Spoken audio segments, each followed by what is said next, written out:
Fine कितना है? कितने सीसी है गाड़ी? 1900 है।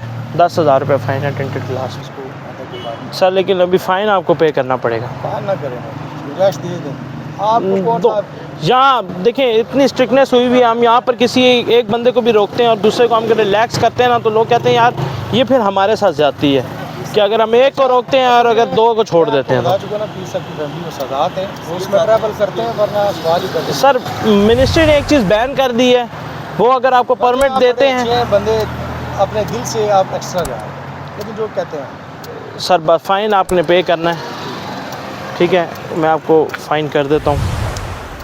तो मुनासिब से कर। सर मुनासिब यही है कि ये सीसी वाइज होती है, ये तभी मैंने आपसे पहले पूछी कि मैं आपकी गाड़ी का नंबर दूंगा ना इसको सिस्टम को, तो इसने मुझे चलान देना है।